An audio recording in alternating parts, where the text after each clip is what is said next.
Hi friends, welcome back to my channel. నేను మీ మహితాని. ఈరోజు మన వీడియోలో పొట్టల్స్తో గ్రేవీ అండి. మేము వీటిల్ని పొట్టల్స్ అని పిలుస్తాము, కానీ ఇక్కడ పార్వల్ అని పెట్టున్నారు. చూడండి, ఎంతో ఫ్రెష్గా, చాలా ఆరోగ్యకరమైన కూరగాయ ఇది. ఈ పొట్టల్స్ అనేవి సీజనల్గా మాత్రమే దొరుకుతాయండి, మనకు ఎప్పుడు అందుబాటులో ఉండవు. ఇవి సీజనల్గా మాత్రమే దొరుకుతాయి. ఆ సీజన్లో ఈ పొట్టల్స్ మాత్రం దొరికితే నేను తప్పకుండా వీటిల్ని యూస్ చేస్తాను వంటలో. సో ఇప్పుడు చపాతీకి సరిపడే పొట్టల్స్ గ్రేవీ మీకు చూపించబోతున్నాను. ఈ విధంగా పొట్టల్స్ని పీల్ చేసేసుకోవాలా అండి. ఇలా పీల్ చేసేసుకొని పైన కింద కట్ చేసేసి దీనిలో లోపల గింజలు ఉంటాయండి. ఇప్పుడు మనం బీరకాయ, సొరకాయ ఎలా అలా ఉంటుందన్నమాట. వాటిల్ని తీసేసేయాలి. ఈ విధంగా వాటిల్ని తీసేసి లోపల ఆ విత్తనాలు లేతవి సెలెక్ట్ చేసుకోండి. సెలెక్ట్ చేసుకునేటప్పుడు మరి ముదురుగా ఉంటే బాగుండవు. ఈ విధంగా కట్ చేసి పక్కన పెట్టుకుందాము. పీల్ చేసిన పొట్టల్స్ని ఈ విధంగా సన్నగా స్లైసెస్గా కట్ చేసుకొని పక్కన పెట్టుకుందాం.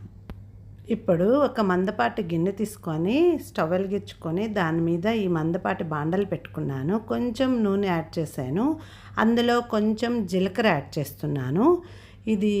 ఇందులో కొంచెం ఉల్లిపాయ, చిన్న ముక్కలుగా కట్ చేసుకున్న ఒక ఉల్లిపాయని ఇందులో వాడుతున్నాను. వీటిల్ని బాగా వాడ్చుకోవాలి. ఒక 3-4 పచ్చిమిరపకాయలు, 4-5 వెల్లుల్లి రెబ్బలు యాడ్ చేసి వీటన్నింటినీ మీడియం ఫ్లేమ్ మీద వాడ్చుకుంటూ ఉండాలి. మగ్గే వరకు దీన్ని ఇలా వాడ్చుకోవాలి. ఒక టమాటా ముక్కని ఇలా చిన్న ముక్కలుగా కట్ చేసి దీనిలో యాడ్ చేశాను. ఇది మనకు గ్రేవీకి ఈ విధంగా చేసుకుంటాను. ఇవన్నీ బాగా మగ్గినాక కొంచెం జీడిపప్పుని ఇది ముందుగా నీళ్ళల్లో నానబెట్టుకొని యాడ్ చేయడం వలన బాగుంటుంది, రుచిగా ఉంటుంది. కొంచెం కొత్తిమీర యాడ్ చేస్తున్నాను. వీటన్నింటినీ బాగా మగ్గించుకొని కొంచెం పసుపు, కొంచెం ఉప్పు యాడ్ చేశాను. కొంచెం కారం, ఆల్రెడీ పచ్చిమిరపకాయలు వేస్తున్నాం కదండి. సో మీ రుచికి మీరు కారం ఎంత తింటారో దానికి సరిపడా మీరు యాడ్ చేసుకోండి. ఉప్పు కారము మీ టేస్ట్కి తగినట్లు మీరు యాడ్ చేసుకోండి. వీటన్నింటినీ నేను వేపి చల్లారడానికి పక్కన పెట్టుకుంటున్నాను. దీన్ని మనము మిక్సీ జార్లోకి వేసుకొని మెత్తగా మిక్సీ చేసుకోవాలి. ఇప్పుడు మిక్సీ జార్లోకి ట్రాన్స్ఫర్ చేస్తున్నాను. దీన్ని చల్లారిన తర్వాత మిక్సీ పట్టేసుకున్నాము. ఇప్పుడు చూడండి, మెత్తగా ఈ విధంగా మనకు పేస్ట్ రెడీ అయిపోతుంది. చపాతీ గ్రేవీలకి ఈ పేస్ట్ నేను ఎక్కువ వాడుతూ ఉంటాను. సో ఈ విధంగా పొట్టల్స్ కానీ మిక్స్డ్ వెజిటబుల్స్ కానీ దేనికైనా ఈ గ్రేవీ చాలా బాగుంటుంది. మీరు ట్రై చేసి చూడండి. ఇప్పుడు మళ్ళీ అదే బాండల్ని శుభ్రంగా కడిగేసుకున్నాను. కొంచెం బటర్ వేసాను. ఆ బటర్లో ఈ పొట్టల్స్ సన్నగా స్లైసెస్గా చేసుకున్నాం కదండి, ఆ ముక్కల్ని యాడ్ చేస్తున్నాను. యాడ్ చేసి ఫస్ట్ దాన్ని వేపేసుకోవాలి. ఈ విధంగా వేగినాక మనం పేస్ట్ చేసి పెట్టుకున్న గ్రేవీని ఇందులో యాడ్ చేయండి. యాడ్ చేసి ఇవన్నీ ఈ విధంగా కలుపుకుంటూ ఉండాలి.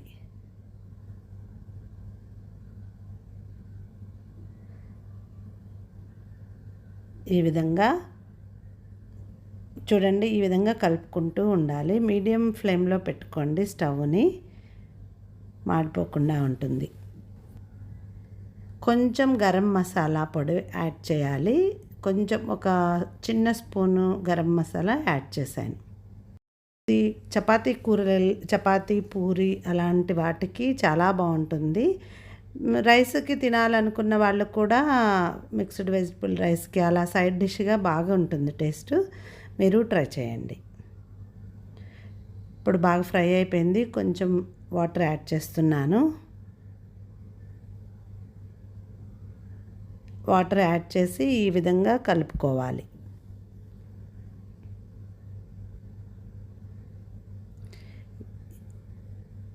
ఇదే విధంగా మీరు మిక్స్డ్ వెజిటబుల్ చేసుకోవచ్చు, పొటాటో చేసుకోవచ్చు, పొటాటో మటర్ చేసుకోవచ్చు.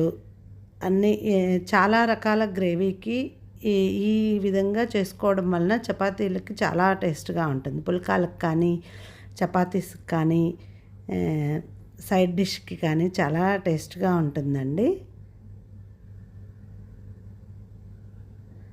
దీన్ని ఇంకొంచెం సేపు ఉడకనిచ్చి ఇంకా దించేయడమే.